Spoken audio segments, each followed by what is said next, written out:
I'm so honored to be here today, and I'm so honored to be able to share with you what I believe we need today. And I have to tell you how excited I am about being at Converge and really being able to give you a snapshot of my journey today. I want to start this out, and I want to ask you this question. What type of leader are you? Today, more than ever, we need business leaders who will assert their commitment to diversity and inclusion in the workplace and in the community. Did you know that researchers at Harvard University Business School have documented an emerging trend? This trend is called CEO activism. CEO activism. This activism is propelled by what is going on in our nation. We see this trend because we see what we see with our employees, and we see what's going on in the communities. And we see this because of the political polarization and the expectations that our millennium employees have of us as leaders. Millenniums want their leaders to lead successfully. But they also want a CEO and leaders in an organization that believe in the company values that also impact their communities. You see, I understand that millenniums yearn for authenticity and refuse to check their values at the door. They refuse to do this because they are so led, they are not asking for your permission or my permission to lead. They have already taken the baton, and they are ready to lead, and they're expecting us as leaders to check ourselves at the door.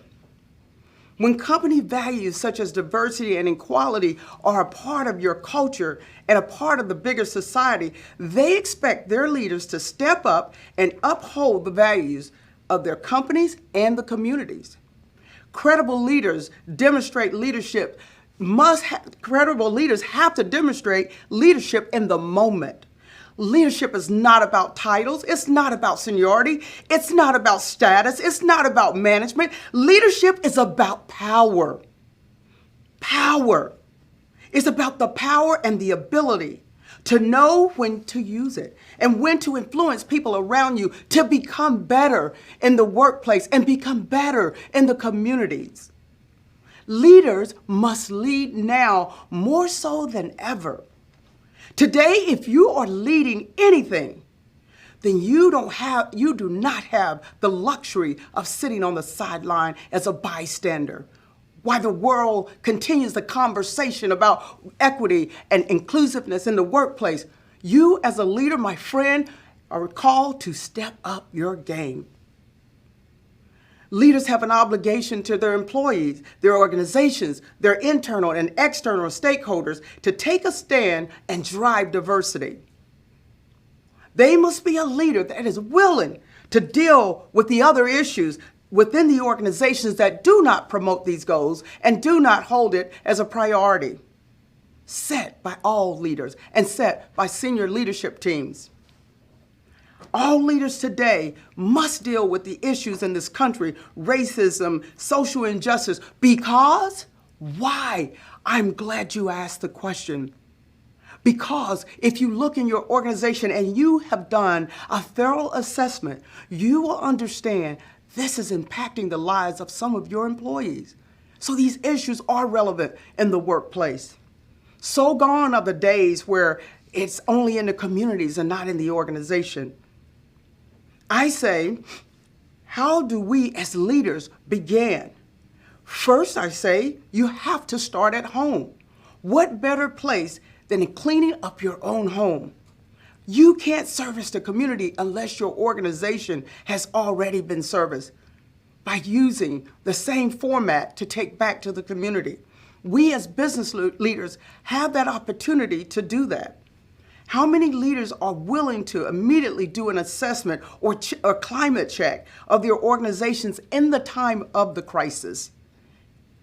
I believe it is during these times that you must most identify your own internal problems and how the impact of what's happening in our communities is impacting your organization.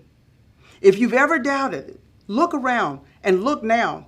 If you've ever felt that business operations are somewhat removed from the public and policy matters, you're wrong. Look at what's going on around the world. COVID-19, George Floyd, the election. Business leaders have had to come out and take a stand. They're not waiting for us. The young generation and millennials in your organization are expecting that of us as leaders. If we think about 2020 and in this moment, diversity and inclusion is driving innovation. This is the bottom line. It's driving innovation. So I want to share with you for a moment what I believe that leaders must have today. Leaders must have a character trait called courage. You must have courage. All of us as leaders are going to need an enormous amount of courage to lead through the times of turbulence. We're on a plane right now and the plane is shaking and it feels like it's coming apart. We are trained to do this. We are trained to land the plane. And we must do that. We have to start with our stakeholders and we have to be able to have some really tough conversations in the workplace. That's courage. I believe an inclusive leader needs to have an enormous amount. And why? Because we're in a different world today that we're leading from yesterday. As the major protest and the social injustice in this country has happened, I've reached out to some leaders that I consider some of the best inclusive leaders in the world. And I reached out to them and I asked them one by one, tell me a trait that you believe it is imperative that a leader has today to lead. And all of them said, courage. You have to have courage. Here's what I discussed. I wanted to know how diversity and inclusion impacted their organization in areas like strategy, change, performance, organizational culture, ethics, human resources. The reason I wanted to ask this question is because I believe it is the driver of equality and inclusion in the workplace. You see, every area will permeate through the organization or it will deteriorate based off of how your leaders feel and how they execute your priorities in this area. As a leader, I had to look deep and I had to look deep within my own organization, every bit of it. And when we included diversity and inclusion in my organization, we looked at those same areas. And it only advances us to be able to look at this across all sectors of the business and see where we need improvement. It is necessary that we do these audits today. It will only advance us in not only in our workplace, but it also carries over to our communities in which we serve. We are in pivotal moments right now, and one like George Floyd put us right on the front line as leaders. Wherever you are, whatever you're doing, whatever position that you're serving in, your voice is needed at the moment. Be an advocate in your organization for an end to racism and inequality. Own your power and lead. It is imperative now that you step up and you lead. It is uncomfortable, yes it is, but it is necessary. Demonstrate your leadership in the moment.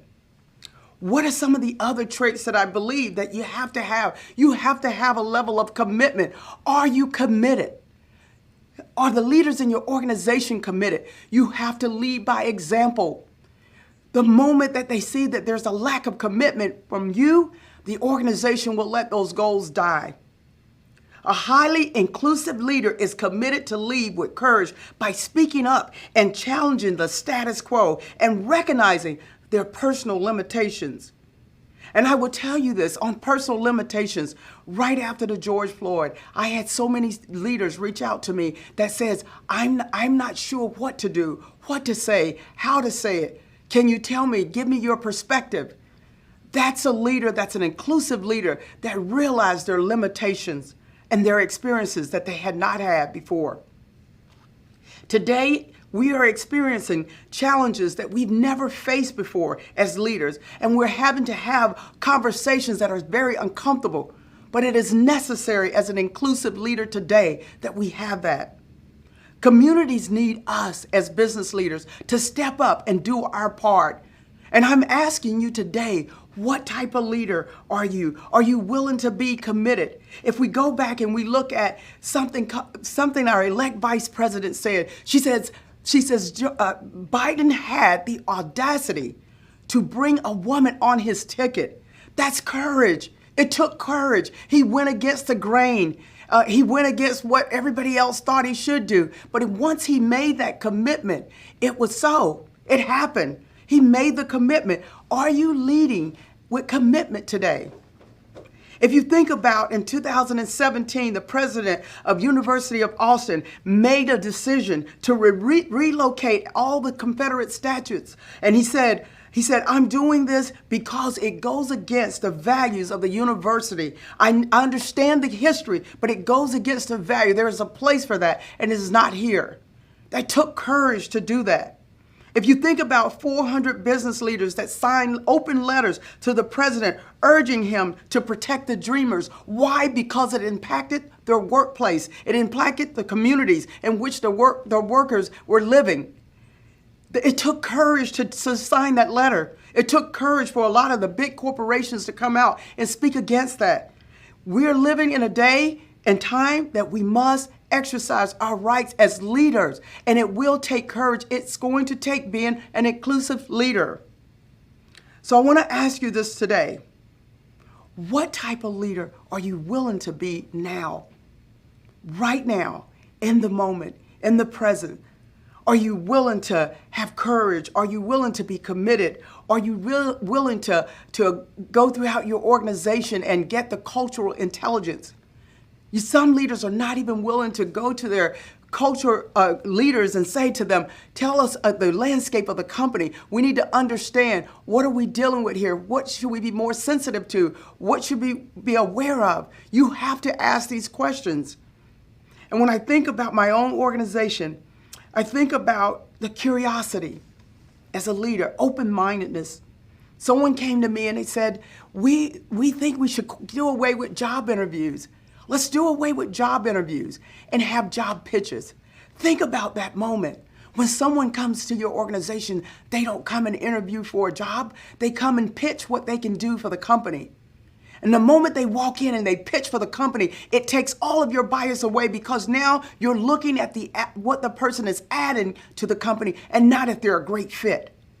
If you think about someone in an interview saying, we're looking for a great fit, and not somebody who's adding value to the company. Different perspectives bring different values, and they have added values. But the moment you don't allow them in the company because they're not a great fit, you just miss an incredible opportunity for that will ultimately drive innovation in your company. The cultural intelligence is important. Collaborative. Are you a collaborative leader? Are you willing to understand and bring groups together to have discussions that will drive the innovation? And sometimes it's having that person in the room that's an advocate for the underdog in the room. Are we creating a cultural environment where people feel like they're invited to sit at the table? I say to you, I'm going to share one personal story with you.